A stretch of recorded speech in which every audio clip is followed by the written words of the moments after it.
가나안에 진입하려면 반드시 여러분 여리고를 넘어야 됩니다. 여리고는 큰 산이며 여호수아에겐 큰 시험이기도 합니다. 요단강은요, 첫 발을 디디자 하나님이 갈라주셨잖아요. 근데 여리고는 여호수아가 치러야 될 싸움입니다. 누구에게나 성도님, 여리고가 있습니다. 어느 인생에게도 여리고가 있습니다. 배경, 출신, 도저히 바꿀 수가 없는 운명이라는 견고한 성, 여리고가 있지요. 또 치명적인 과거, 물질의 꼬임, 그리고 꼬리표, 인생을 살다가 갑자기 맞닥뜨린 실패, 이 모든 것은 상처라는 여리고로 나를 계속 압박하고 조여옵니다. 중요한 것은 여러분 돌파될 수 있습니다. 오히려 높이 날아올라 그 한계를 뛰어넘는 비상의 축복이 있을 수가 있는 겁니다. 여리고를 돌파한 여호수아는요, 그의 사역과 그의 영적인 모든 생활에서 영적 황금기에 들어가게 되는 것입니다. 어떻게 이렇게 가능했을까요? 여호수아는 계획을 갖고 있었던 것입니다. 여호수아의 첫 번째 계획은 축복을 하루 해 안에 담기에는 너무 짧다라는 거예요. 여호수아는 여리고를 앞두고 부담감과 불안함이 너무 커서 짓누르기 시작합니다. 울타리가 없기 때문이에요. 모세라는 울타리가 없어졌죠. 모세는 가도 지팡이 하나 남았으면 좋겠는데 지팡이도 모세가 갖고 올라가 버렸어요. 그에게 가장 큰 충격적인 일은 만나가 스탑된 겁니다. 만나는요, 출애굽하면서 여기 요단강을 건너기까지 첫날 되기까지 여러분 무려 40년 동안 위에서 쏟아졌던 겁니다. 그 만나가 스탑돼 버린 것입니다. 지도자의 문제는 뭐니 해도 먹을 거의 문제가 굉장히 크죠. 물이 쓴 물이라고 여러 가지 이야기가 말이 나왔는데 여러분, 만나가 그쳤다면 이건 보통 심각한 문제가 아닙니다. 만약 저 가나안을 여리고를 돌파를 못한다 그러면은 먹을 거를 해결할 수 있는 방법이 하나도 없는 거예요. 그래서 여호수아는요, 아침 일찍 일어납니다. 그는 하나님의 말씀을 들었어요. 여리고를 무너뜨릴 수 있는 하나님의 말씀을 들었어요. 그리고 새벽에 아침에 일찍 일어나요. 첫째 날 일찍 일어납니다. 둘째 날, 다섯째 날, 여섯째 날 일찍 일어납니다. 마지막 날은 7바퀴를 돌아야 돼요. 제 7일째는. 그 마지막 7바퀴 도는 7일째 되는 날 여호수아는 새벽에 기상합니다. 여호수아 6장 15절의 말씀인데요, 우리 이 말씀을 다 같이 한번 선포하죠. 우리 다 같이. 제7일 새벽에 그들이 일찍이 일어나서 여전한 방식으로 성을 7번 도니 성을 7번 돌기는 그날뿐이었더라. 왜 새벽에 일어났을까요? 7바퀴를 완성을 시키려면 새벽에 일어나야 돼요. 여리고라는 성이 당시에 가나안 땅의 가장 견고하고 큰 성인데 굳게 닫힌 문입니다. 성냥감만한 곳이 아니에요. 장정이 동네 한 바퀴 도는, 산책하는 30분 만에 도는 곳이 아니에요. 한 사람이 빠른 걸음으로 돌다 그래도 뭐 2시간 이상 걸리지 않았겠어요? 뭐 그렇게 시간이 많이 걸렸을 겁니다. 그런데 이들이 뛰면서 거는 것이 아니라 행진을 하면서 거는 겁니다. 한 바퀴씩 돌 때는 그랬는데 마지막 날 7일째는 보통 일이 아니에요. 중요한 것은 점심 먹고 늦게 일어나서 커피 한 잔 마시고 이제 좀 돌까 해서 2시 반쯤에 움직여가지고 돌기 시작하면 해가 떨어져. 그럼 못 돌아요. 우린 그래도 하려고 최선을 다했습니다. 그럼 하나님 은혜가 부탁합니다. 이렇게 되는 것이 아니에요. 여호수아는 이 하나님의 말씀을 끝까지 순종하고자 어떻게 해요? 새벽에 일찍 일어나는 거예요. 하나님이 주시는 축복의 날이 있죠. 여러분에게 축복의 날이 있었을 거예요. 그날 같으면 해라 하는 그런 날이 있죠. 그런 하나님이 주시는 이른 비와 늦은 비를 그날 하루 창가문을 열어서 쏟아부어 주시는 그 축복의 날, 그 축복의 날은 하루해가 짧더라. 하루해가 짧아요. 여호수아는 전쟁에 나갔을 때 하루해가 짧은 걸 즉각 경험합니다.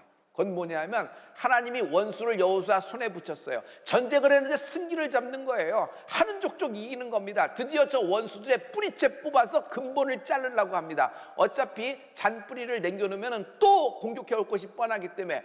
그래서 공격을 하고 있는데, 마지막 처리를 하고 있는데 달이 뜨기 시작하네. 해가 넘어가네. 고대의 전쟁에서 해가 넘어져서 깜깜하면은 이기든지 지든지 스탑을 해야 됩니다. 이 상황에서 여호수아는 전에 누구도 해본 적이 없던 기도를 해요. 사람의 목소리로 이런 기도를 해도 될까 하는 기도를 여호수아가 하는 겁니다. 달아, 잠깐 멈춰라. 해야, 중천에서 스탑되라. 하나님이 여호수아의 목소리를 들어주십니다. 여호수아 10장 12절과 13절의 말씀인데요, 우리 이 말씀을 다 같이 선포하십니다. 우리 12절과 13절 말씀입니다. 다 같이. 여호와께서 아모리 사람을 이스라엘 자손에게 붙이시던 날에 여호수아가 여호와께 고하되 이스라엘 목전에서 가로되 태양아 너는 기브온 위에 머무르라. 달아 너도 아얄론 골짜기에 그리할지어다 하매 태양이 머물고 달이 그치기를 백성이 그 대적에게 원수를 갚도록 하였느니라. 여러분, 우리 모든 시간은 아침이 되고 저녁이 되면 하루가 끝나는 겁니다. 근데 영적인 시간은 어떻게 돼요? 저녁이 되고 아침이 되니 이는 첫째 날이었더라.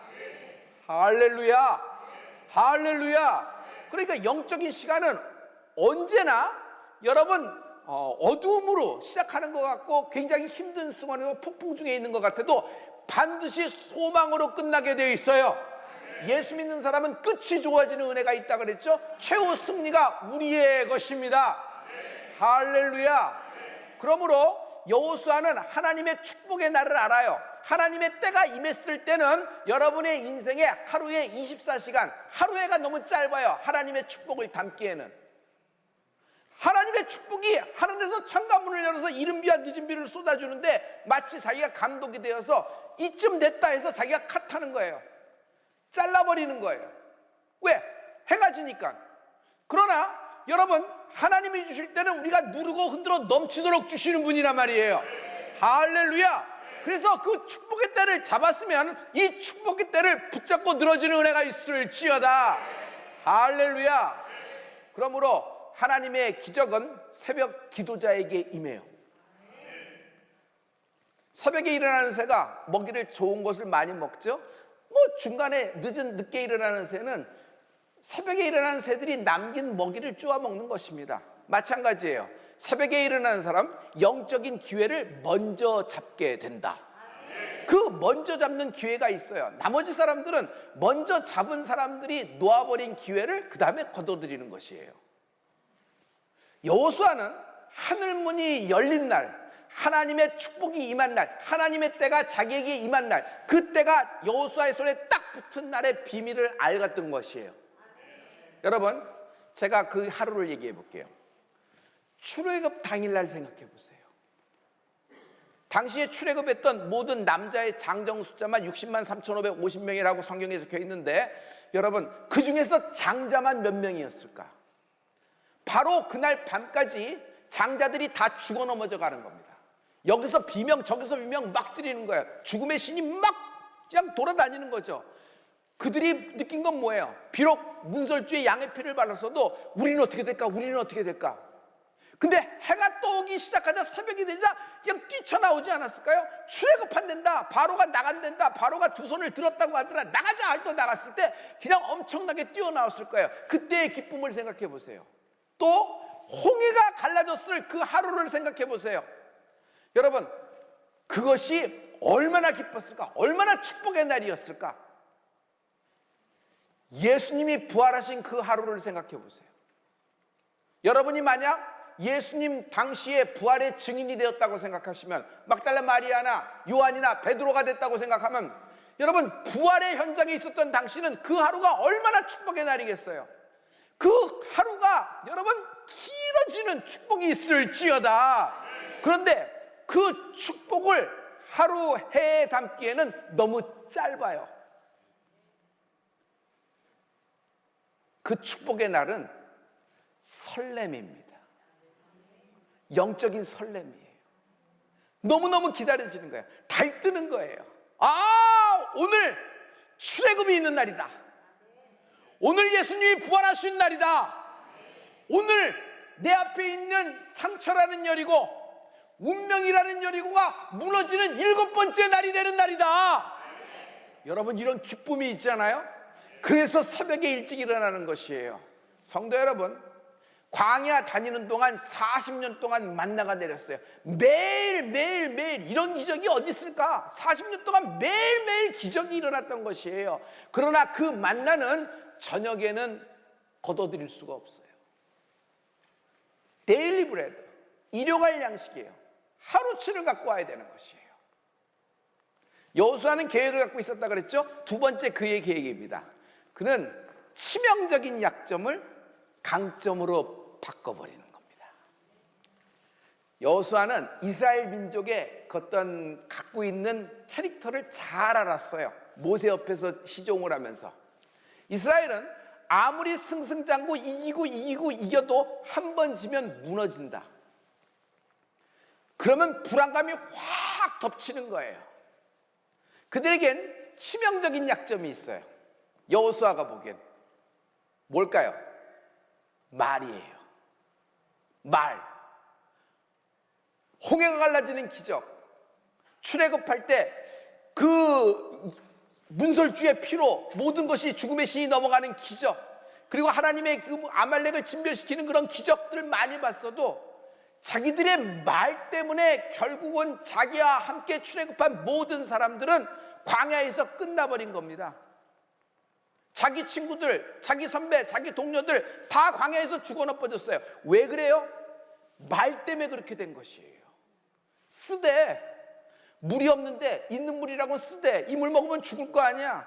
먹을 것이 없잖아. 쳐들어오네. 도망가야지. 나중에는 하다 모세, 하나님이 너하고만 얘기하냐? 여러 가지 얘기로 말을 합니다. 불은 기둥과 불기둥, 모세 뒤를 쫓아가면서 다면서도 이 길이 맞아? 작년에 왔던 길 아니야? 이거 재작년에 왔던 길이 아니야? 지난번에 얘기를 들었는데 약대상들이 얘기하는데 이건 15일 정도면 그쪽에 갈 수 있다 그러는데 지금 이거 몇 년째 이렇게 도는 거야? 이 길 맞는 거야? 이거 이렇게 돌다가 우리는 여기서 광야에서 끝나는 거 아니야? 뭐하러 애굽에서 이렇게 돼서 이렇게 해? 우리 애굽으로 돌아가는 것이 낫겠다. 말이에요. 그들은 치명적인 약점을 갖고 있어요. 이것을 한 여호수아는 마지막 날 7바퀴를 돌 때 침묵 명령을 내립니다. 그들의 치명적인 약점을 강점으로 확 바꿔버리는 명령이죠. 이것이 6장, 여호수아 6장 10절에 있는 말씀인데요. 영어 성경하고 같이 비교해서 읽으면 참 좋겠어요. 여러분, 영어 성경은 이번에는 더 메시지의 버전을 사용했거든요. 우리 다 같이. 여호수아가 백성에게 명하여 가로되 너희는 외치지 말며 너희 음성을 들내지 말며 너희 입에서 아무 말도 내지 말라. 그리하다가 내가 너희에게 명하여 외치라 하는 날에 외칠지니라 하고. Don't shout, don't even speak. 입도 열지도 말라. 그리고 whisper라는 말이 있죠. 속닥속닥거리지 말라라는 거예요. 7바퀴를 도는데 7바퀴를 도는데 장시간이잖아요. 5분 끝나는 것이 아니라 하루 종일 돌아야 돼요. 새벽부터. 근데 이스라엘 백성들은 조금 있으면 말이 터져 나오는데 그 말 때문에 망한 걸 알아요. 그래서 여호수아는 침묵 명령을 내린 겁니다. 쏙닥쏙닥 하지 마. 쏙닥쏙닥 하지 마. 말 때문에 망한다. 이거 반드시 승리해야 된다. 이것을 통과할 때 가나안 땅에, 약속의 땅에 터치다운 되는 것이다. 그래서 쏙닥쏙닥 하지 말라고 딱 끊어버리는 것입니다. 여호수아가 왜 실패했을까? 많은 이야기가 있지만 많은 목사님들이 이구동성으로 많이 공통점으로 갖고 있는 것이 방심이라는 것이에요. 방심하게 되면 여러분, 방심하는 순간 확 무너져요. 한순간에 무너진 거예요. 방심하는 순간 실패해버린 것이에요. 여호수아가 얼마나 많은 자책을 했을까? 자기의 방심에 대해서 적다고 깔보다고 적다고 얕보다가 그냥 당해버린 것입니다. 성도 여러분, 영적인 세계에선 작은 것 적은 것 소자를 귀히 여기는 은혜가 있을지어다. 여호수아는 이것이 상처가 되어 평생 남을 때 다시 원점으로 돌아와 원인을 제거하려고 합니다. 그래서 그는 실패했는데도 불구하고 새벽에 다시 일찍 일어납니다. 여러분, 이 일 때만 일어난 것이 아니라 실패했는데도 새벽에 다시 일어나는 여호수아. 성도 여러분, 오늘 다시 일어나는 은혜가 있을지어다. 여호수아가 회복되었듯이 여러분 회복될 수 있습니다. 그래서 새벽에 일어나서 기도한 결과 하나님이 여호수아에게 가르쳐줘요. 왜 졌는 줄 아느냐? 왜 니네가 패했는 줄 아느냐? 유다 족속 때문이다. 그 중에서 세리 족속 때문이다. 그 중에서 삽디 가문 때문이다. 그 중에서 이런 사람이 있지만 손주 아간을 하나님이 지목을 딱 해버리십니다. 아간을 딱 찾아낸 것이에요. 여러분, 적은 아이성이 적이 아니었어요. 적은 내부에 있었어요. 아간이 나온 것입니다. 아간이 무슨 일을 했어요? 여리고에 있는 모든 것들을 탐하지 말라. 거기 있는 물질이나 거기에 있는 물품이나 모든 걸 취하지 말라. 다 불살라버리고 다 없애라고 하나님이 명령했음에도 불구하고 아간은요, 외투 몇 벌을 훔쳤어요. 좀 숨겨놨어요. 그리고 금부치 몇 개를 이렇게 챙겨놨습니다. 결국 아간이 지목되고 이스라엘 백성은 아간을 데리고 끌고 갑니다. 골짜기로 데려가서 돌을 들어서 아간과 아간의 아들, 아간의 딸, 그리고 아간의 양과 염소, 소, 양, 그리고 아간이 있는 집, 장막이잖아요. 당시는 그 장막까지 다 갖다 놓고 거기서 돌로 쳐버립니다. 그리고 그 죽이고 나서 거기다가 돌로 쌓아서 돌무덤을 만들어 버립니다. 그것이 아골골짜기라 그러는 거예요. 여러분, 이 아골골짜기 얘기가 여호수아 7장에 나오는데 이 장면은 우리 한번 성경에서 우리 다 같이 말씀으로 읽고 나가보죠. 우리 다 같이. 여호수아가 가로되 내가 어찌하여 우리를 괴롭게 하였느뇨? 여호와께서 오늘날 너를 괴롭게 하시리라 하니 온 이스라엘이 그를 돌로 치고 그것들도 돌로 치고 불사르고 그 위에 돌무더기를 크게 쌓았더니 오늘날까지 있더라. 여호와께서 그 극렬한 분노를 그치시니 그러므로 그곳 이름을 오늘날까지 아골골짜기라 부르더라. 아간을 아골골짜기에서 완전히 제거해버리자 여호수아는 다시 아이성을 도전한 결과 승리합니다. 할렐루야. 성도 여러분, 누구나 누구에게나 여리고가 있다. 누구에게나 아골골짜기가 있다. 사랑하는 성도 여러분, 아간만 외투 몇 벌 챙겼을까요? 거기 다 무너져서 임자얼은 모든 금부치들이 다 달리는데 꼭 아간만 호주머니에 금부치를 집어넣었을까요? 다른 족속, 다른 가문, 다른 사람들은 절대로 이 일에 관여되지 않았을까요? 저는 가능성, 개연성이 있다고 생각합니다. 그들이 하나님 말씀에 따라 돌을 들고 치면서 무슨 생각이 들까요? 나둔데 나도 아간인데 여러분, 그걸 보고 굉장히 무서웠을 거예요. 굉장히 힘들었을 거예요. 바로 여러분 이 점이에요. 저는 그 아간이 누워있는 돌무덤, 성경은 아골골짜기라 그러는데 그 아골골짜기가 바로 나 같아요. 이 성경의 말씀을 보면서 내 모습이에요. 내 좌표가 어디냐면 아골골짜기예요. 내 죄 때문에, 내 악 때문에 돌 맞아 돌무덤 속에 돌 맞아 죽은 아간의 모습이 나의 인생이란 말이에요. 절대로 회복 불가능한 상태, 끝난 인생입니다. 저절로 끝난 거예요. 질병 때문에 끝나거나 연세를 다해서 끝난 것이, 수명이 다해서 끝난 것이 아니에요. 저주받아 끝난 겁니다. 저주해도 그런 사람 앞에서 그런 부끄러움에 저주하는 가문이 됐으니, 환상 중에 에스겔을 하나님이 골짜기로 인도하십니다. 그 골짜기를 에스겔 골짜기라 그래요. 그 에스겔 골짜기에 갔더니 여러분, 마른 뼈다구들이 꽉 쌓여있다 그랬죠. 언제 죽었는지 모를. 나는 그 마른 에스겔 골짜기의 뼈다구 중에 내 뼈다구도 있다고 생각을 해요. 저는 혹시 그 에스겔을 데려간, 성령님이 데려간 에스겔 골짜기가 아골 골짜기 같이 느껴져요. 그러나 에스겔 골짜기가 하나님의 생기하 들어가라니 문이 열리고 그들이 뼈가 맞춰지고 다시 소생되고 하나님의 군대가 되어 열고 나오기 시작하며 비상되었더라.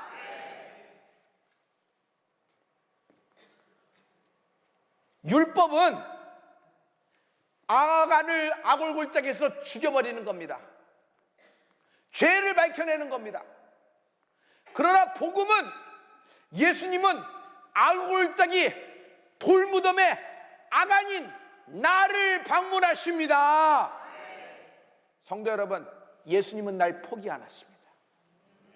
내 죄 때문에 내가 저주받아 죽어야 될 아골골짜기에 있는 나를 포기하지 않고 나를 찾아오시는 예수님을 찬양합니다. 예수님은 아골골짜기의 문을 열어주셔서 나를 다시 살리시고 내게 인생을, 내게 기회를 주시는 하나님을 찬양합니다. 여러분, 호세아서 2장 15절에 보면 아골골짜기가 다시 나오는데 반전이 되기 시작해요. 우리 다 같이 호세아서입니다. 우리 다 같이. 거기서 비로소 저의 포도원을 저에게 주고 아골 골짜기로 소망의 문을 삼아 주리니 저가 거기서 응대하기를 어렸을 때와 애굽 땅에서 올라오던 날과 같이 하리라. 아골골짜기에 소망의 문이 열린다 그래요. 아골골짜기가 어떻게 소망의 문을 열려요? 저주받아서 죽었는데, 이미 끝난 것인데, 근데 하나님이 소망의 문을 열어주신다 그래요. 근데 소망의 문이 열어주는데 어떻게 되는 거예요? 저주받은 인생 아니에요. 죄 때문에 죄값을 치른 거예요. 당연하게. 성도 여러분, 그때 돌을 치던 사람들을 생각했어요. 아간은 들켰고 돌 치던 사람들의 들키지 않은 아간 2번째, 아간 5번째, 아간 7번째, 아간 1000번째, 아간 1500번 여러 명이 있을 거예요. 하지만 그는 들키지 않았지. 들켰건 들키지 않았건 아골골짜기가 그들의 마지막 종착역에 멸망당하고 저주받은 거예요. 소망이 끊어져 버린 상태예요. 그런데 예수님이 그 아골골짜기 찾아오시면은 그 아골골짜기가 소망의 문이 되어 열리는 은혜가 있을지어다. 예수님의 사랑, 예수님의 보혈의 능력의 가치를 알고 계셔야 돼요. 거기에 보면은 호세아서에 출애굽한 날처럼, 출애굽한 당일날처럼, 출애굽 당일날 어떻게 했어요? 자기가 장자라 그러면 어떻게 했어요? 장자. 그날 그 전날 죽었어야지, 그 밤에. 근데 내가 사는 거예요. 그리고 홍해가 열려서 나온 거예요. 그 하루가 얼마나 축복에 대한 하루예요. 그 축복에 대한 하루가 여러분 굉장히 길어지고 싶지 않아요? 그 하루를 만나는 은혜가 있을지어다. 이사야는 이 아골골짜기를 하나님이 이렇게 바꾸어 주신다고 말씀하신 거예요. 이사야서 65장 10절의 말씀인데요, 여러분 힘있게 한번 선포해요. 다 같이. 사로는 양떼의 우리가 되겠고 아골 골짜기는 소떼의 눕는 곳이 되어 나를 찾은 내 백성의 소유가 되려니와. 소떼에 눕는 곳이 된다. 성도여러분, 소떼가 어떻게 누울 수 있어요? 소떼가 누우려면 잔잔한 물이 있어야 돼요. 소떼가 누우려면 먹을 것이 있어야 눕지. 여러분, 푸른 초장이 돼야 돼요. 아골골짜기는 사망의 음침한 골짜기예요. 사망의 음침한 골짜기는 내가 억울하게 갔다고 생각하는데 그렇지가 않아요. 아간은 자기 죄 때문에, 자기 저주 때문에 그곳에 간 거예요. 자기 종착역이에요. 자기가 마땅히 있어야 될 입지가 어디냐면 아골골짜기예요. 우리의 입지도. 그런데 주님이 날 찾아오셔서 소망의 문이 되어주시고 아골골짜기가 푸른 초장으로 바뀌어주신다. 할렐루야. 그러므로 하나님은 꾸짖지 않고 나를 덮어주시고 나를 이해하시고 나를 만나주셔서 나를 구원해 주신다. 나를 받아주시는 예수님을 찬양합니다. 성도 여러분, 어떤 조짐이 생겼을 때 누가 제일 먼저 알아요? 아무래도 아내가 굉장히 예민하게 딱 알아채려요. 가정의 붕괴, 여러분 크게 돼서 시작되는 것이 아니에요. 작은 일에 금이 살짝 가는데 그것을 내버려 두고 방치하면 그것이 어느 날 유리창 깨듯이 쫙 깨지는 거죠. 이걸 제일 먼저 아는 사람이 있어요. 어머니 또는 아내. 그러면 거기서부터 어떻게 해요? 이 여인이 믿음의 여인이라면 기도하는 거예요. 이걸 막아내는 거예요. 기도하면서 막아내는 거예요. 그런데 이걸 방치하면은 결국 가정의 붕괴로 들어갑니다. 가정의 붕괴로 들어가면 여러분 인생이 그냥 아골골짜기가 돼버려요. 그런데 성도 여러분, 여러분 기쁨의 소식이 있어요. 여러분 공항이 있으면은 우울이 있으면은, 사람을 상대할 수 없는 대인관계에 너무 결핍과 힘든 점이 있으면은 여러분 예수님을 만나세요. 예수님이 아골골짜기에 소망의 문이 되어 여러분을 열어 여러분에게 다시 삶을 돌려주시는 것입니다. 할렐루야. 여러분 돌파될 수 있어요. 성도 여러분 회복될 수 있어요. 아니 다시 일어나 높이 날아올라 한계를 넘는 축복이 있을지어다. 할렐루야. 할렐루야.